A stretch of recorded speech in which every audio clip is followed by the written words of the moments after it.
அகிலம் நேசத்துக்கள் அனைவருக்கும் வணக்கம். இது காலை நேர தலைப்புச் செய்திகள். கையூட்டல் மற்றும் ஊழல் விசாரணை ஆணைக்குழுவின் புதிய பணிப்பாளர் நாயகமாக உயர்நீதிமன்ற நீதிபதி ரங்க திசாநாயக்க நியமிக்கப்பட்டுள்ளார். நேற்று முதல் அமலுக்கு வரும் வகையில் அவருக்கு இந்த நியமனம் வழங்கப்பட்டுள்ளது. 2023 ஆண்டின் 9ஆம் இலக்க ஊழல் எதிர்ப்பு சட்டத்தின் பிரிவு 17 மூலம் ஜனாதிபதிக்கு வழங்கப்பட்டுள்ள அதிகாரங்களின்படி இந்த நியமனம் வழங்கப்பட்டுள்ளது. கைது செய்யப்பட்ட ரஷ்யாவிற்கான முன்னாள் இலங்கை தூதுவரும் ராஜபக்சகளின் ஒன்றுவிட்ட சகோதரருமான உதயங்க வீரதுங்க எதிர்வரும் 17ஆம் தேதி வரை விளக்கமறியலில் வைக்கப்பட்டுள்ளார்.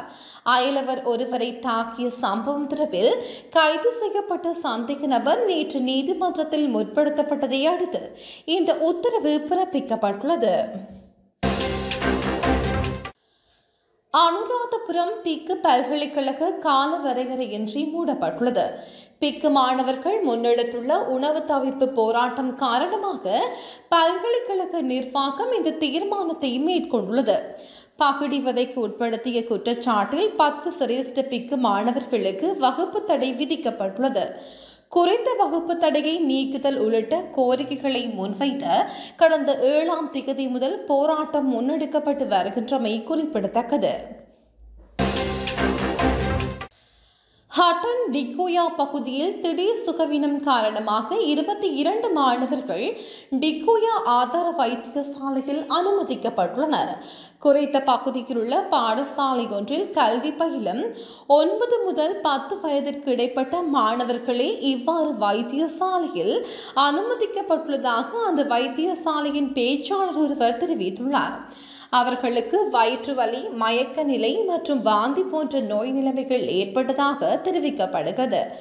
உணவு விஷமானதால் அவர்களுக்கு இவ்வாறான நோய் நிலைமைகள் ஏற்பட்டிருக்கலாம் எனவும் சந்தேகம் வெளியிட்டுள்ளது. ஐரோப்பாவுக்கு அனுப்புவதாக பலரை ஏமாற்றி பண மோசடி செய்த சந்தேக நபர் கைது செய்யப்பட்டுள்ளதாக போலீசார் தெரிவித்துள்ளனர். இத்தாலி மற்றும் ருமேனியா ஆகிய நாடுகளில் வேலைவாய்ப்பு பெற்றுத் தருவதாக கூறி பண மோசடி செய்யப்பட்டுள்ளதாகவும் தெரிவிக்கப்படுகிறது. அம்பாந்தோட்டை சமரகோன் பிரதேசத்தில் வைத்து சந்தேக நபர் கைது செய்யப்பட்டுள்ளார்.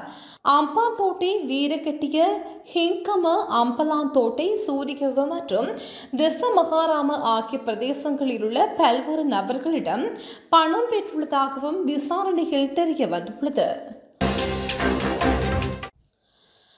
தொழிலாளர் மற்றும் வெளிநாட்டு வேலைவாய்ப்பு அமைச்சின் பெயரை பயன்படுத்தி சமூக ஊடகங்களில் பரவி வரும் போலி விளம்பரம் தொடர்பில் தொழிலாளர் மற்றும் வெளிநாட்டு வேலைவாய்ப்பு அமைச்சு விசேட அறிக்கை ஒன்றை வெளியிட்டுள்ளது. அரசாங்கத்தால் அங்கீகரிக்கப்பட்ட பகுதி நில வேலை என்று விவரிக்கப்பட்டு இந்த விளம்பரத்தில் நாளாந்தம் 5000 ரூபாய் வருமானம் ஈட்ட முடியும் என்றும் குறிப்பிடப்பட்டுள்ளது. மேலும் நேர்காணல் இணைய வழியூடாக இடம்பெறும் என்றும் நாளாந்தம் சம்பளம் வழங்கப்படும் என்றும் விளம்பரத்தில் குறிப்பிடப்பட்டுள்ளது. அமைச்சினதும் அதன் உரையை பயன்படுத்தி அரசு லட்சணையை பயன்படுத்தும் இந்த விளம்பரம் முற்றிலும் தவறானது மற்றும் உண்மைக்கு புறம்பானது என்று தொழிலாளர் மற்றும் வெளிநாட்டு வேலைவாய்ப்பு அமைச்சு தனது அறிக்கையில் தெரிவித்துள்ளது. யாழ்ப்பாணம் கோப்பாய் பகுதியில் குளிர்பான போத்தலில் வைக்கப்பட்டிருந்த மண்ணெண்ணெயை அருந்திய குழந்தை ஒன்று உயிரிழந்துள்ளது. சம்பவத்தில் 1.5 வயது குழந்தை ஒன்றை உயிரிழந்துள்ளதாக தெரிவிக்கப்படுகிறது. தாய் சமையல் அறையில் இருந்த சந்தர்ப்பத்தில் மண்ணெண்ணெய் போத்தலுடன் விளையாடிய குழந்தை அதனை அருந்தியதாகவும் தெரிவிக்கப்படுகிறது. இதனை அடுத்து குழந்தை யாழ்ப்பாணம் போதனா வைத்தியசாலையில் அனுமதிக்கப்பட்ட நிலையில் சிகிச்சை பலனின்றி உயிரிழந்துள்ளதாக தெரிவிக்கப்படுகிறது. கட்டுநாயக்க சர்வதேச விமான நிலையத்திற்கும் மக்கும்பர பல்நோக்கு மையத்திற்கும் இடையே பேருந்து சேவை ஆரம்பிக்கப்பட்டுள்ளது. தேசிய போக்குவரத்து சபைக்கு சொந்தமான சொகுசு பேருந்து ஒன்றே சேவையில் ஈடுபடுத்தப்பட்டுள்ளது. அதற்கமைய கட்டுநாயக்க போலீஸ் நிலையத்தை அண்மித்த பிரதான வீதியில் நிறுத்தப்பட்டுள்ள இந்த பேருந்தில் பயணிகள் பயணிக்க முடியும் என்றும் குறித்த பேருந்து சேவையானது அட்டவணையும் வெளியிடப்பட்டுள்ளது. மட்டக்களப்பு கல்முனை பிரதான வீதியில் மூவர் காயமடைந்துள்ளனர். காத்தான்குடி ஆரையம்பதி செல்வநாயகம் மத்திய பிரதான வீதியில் நேற்றிரவு இடம்பெற்ற கோர விபத்தில் முச்சக்கர வண்டியொன்றும் மோட்டார் சைக்கிளும் நேருக்கு நேர் மோதி விபத்துக்குள்ளாகியுள்ளது. இதில் மோட்டார் சைக்கிளில் பயணித்த இருவரும் முச்சக்கர வண்டி சாரதியும் படுகாயமடைந்த நிலையில் ஆரையம்பதி பிரதேச வைத்தியசாலையில் அனுமதிக்கப்பட்டு மேலதிக சிகிச்சைகளுக்காக மட்டக்களப்பு போதனா வைத்தியசாலைக்கு மாற்றப்பட்டு சிகிச்சை பெற்று வருகின்றார்கள். மேலும் விபத்து தொடர்பான மேலதிக விசாரணைகளை காத்தான்குடி போக்குவரத்து போலீசார் மேற்கொண்டு வருகின்றனர். செசி இலக்கம் மற்றும் இயந்திரம் என்பவற்றை மாற்றி சட்டவிரோதமாக ஒன்று சேர்க்கப்பட்ட 400க்கும் மேற்பட்ட வாகனங்களை விற்பனை செய்த வலையமைப்பு ஒன்றுடன் தொடர்புடைய பிரதான சந்தேக நபர் ஒருவர் கைது செய்யப்பட்டுள்ளார். வலான மத்திய ஊழல் பிரிப்பு பிரிவினால் மீரிகம பகுதியில் வைத்து அவர் நேற்று கைது செய்யப்பட்டுள்ளார். குறித்த நபர் உளவு இயந்திரம் ஒன்றின் போலி இலக்கத்துடன் போலி ஆவணங்களை பயன்படுத்தி மோட்டார் வாகன போக்குவரத்து திணைக்களத்தில் ஜீப் ரக வாகனம் ஒன்றை பதிவு செய்துள்ளதாக குற்றம் சாட்டப்பட்டுள்ளது. வெள்ளவாய மெதக்கல்லகம பிரதேசத்தில் தலைமுடி வெட்டியதால் பாடசாலை மாணவர் ஒருவன் தவறான முடிவெடுத்து உயிரை மாய்த்து கொண்டுள்ளதாக வெள்ளவாய போலீசார் தெரிவித்தனர். இந்த சம்பவம் கடந்த புதன்கிழமை இடம்பெற்றுள்ளது.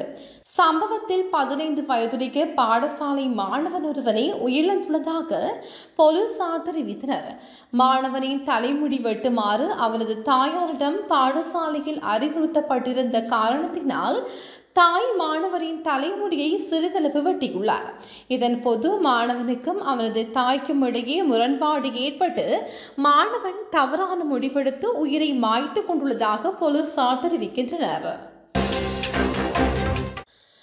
மட்டக்களப்பு பாசிக்குடா கடலில் நீராடச் சென்ற ரஷ்ய நாட்டு சுற்றுலா பயணி ஒருவர் நேற்று கடல் அலையால் இழுத்துச் செல்லப்பட்ட நிலையில் உயிரிழந்துள்ளார். ரஷ்ய நாட்டைச் சேர்ந்த 65 வயதுடைய கரிசன் ஓ என்பவர் இவ்வாறு உயிரிழந்துள்ளார். குறித்த நபர் நேற்று காலை பாசிக்குடா கடலில் நீராடிய போது கடலில் மூழ்கி தத்தளித்துக் கொண்டிருந்ததை அவதானித்து அங்கிருந்த கடற்படையினர் உடனடியாக செயற்பட்டு அவரை மீட்டு கரைக்கு கொண்டு வந்தனர். இதனை அடுத்து அவரை வைத்தியசாலைக்கு கொண்டு சென்ற நிலையில் அவர் உயிரிழந்துள்ளார். யாழ்ப்பாணத்தில் இளைஞர் ஒருவனை கடத்தி சென்று தாக்கிய குற்றச்சாட்டில் தேடப்பட்டு வந்த பிரதான சந்தேக நபர் சுமார் 1 வருட காலப்பகுதியின் பின்னர் நேற்று கைது செய்யப்பட்டுள்ளார். யாழ்ப்பாணம் மாணிப்பாய் பகுதியில் கடந்த வருடம் முற்பகுதியில் வீதியில் சென்ற இளைஞர் ஒருவரை கடத்தி சென்று தாக்கிய சம்பவம் தொடர்பில் மாணிப்பாய் போலீசார் விசாரணைகளை முன்னெடுத்திருந்தனர்.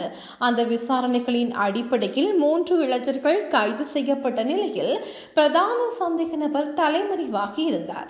பிரதான சந்தேக நபர் பதுங்கியிருந்த இடம் தொடர்பில் மாணிப்பாய் போலீசாருக்கு கிடைக்கப்பெற்ற ரகசிய தகவலின் அடிப்படையில் சம்பவ இடத்திற்கு விரைந்த போலீசார் பிரதான சந்தேக நபரை நேற்று கைது செய்துள்ளார். அனுராதபுரம் மதவாச்சி கட்டுவெல மயானத்திற்கு அருகேயுள்ள குழியில் பெண்ணின் சடலம் ஒன்று கண்டெடுக்கப்பட்டுள்ளதாக போலீசார் தெரிவித்தனர். சடலமாக மீட்கப்பட்டவர் 30 முதல் 40 வயதுக்குட்பட்ட பெண் ஆவார். எனினும் அவரது சடலம் இன்னும் உறுதிப்படுத்தப்படவில்லை. மேலாடை மற்றும் லெக்கின்ஸ் ஆகிய ஆடைகளை குறித்த பெண் அணிந்துள்ளார். பெண்ணின் உடலில் பல காயங்கள் காணப்பட்டுள்ள நிலையில் இது ஒரு கொலை எனவும் போலீசார் தெரிவித்துள்ளனர். 2025ஆம் ஆண்டுக்கான புதிய கல்வியாண்டு ஜனவரி 27ஆம் தேதி ஆரம்பமாவதுடன் அவ்வாறமே இலவச சீருடை விநியோகமும் ஆரம்பமாகும் என கல்வி அமைச்சு அறிவித்துள்ளது. இலவச சீருடை விநியோகம் தொடர்பான நடைமுறை விதிகள் தொடர்பான சுற்றறிக்கை சகல பாடசாலை அதிபர்களுக்கும் கல்வி அமைச்சினால் அனுப்பி வைக்கப்பட்டுள்ளது. இலவச சீருடைகள் வலிய கோட்டக்கல்வி அதிகாரிகளினால் பாடசாலை அதிபர்களுக்கு கையளிக்கப்படும் எனவும் அறிவிக்கப்படுகிறது. இத்துடன் அகிலத்தின் காலை நேர தலைப்பு செய்திகள் நிறைவடைகின்றன. செய்திகளை உடனுக்குடன் அறிந்து கொள்ள அகிலத்துடன் இணைந்திருங்கள்.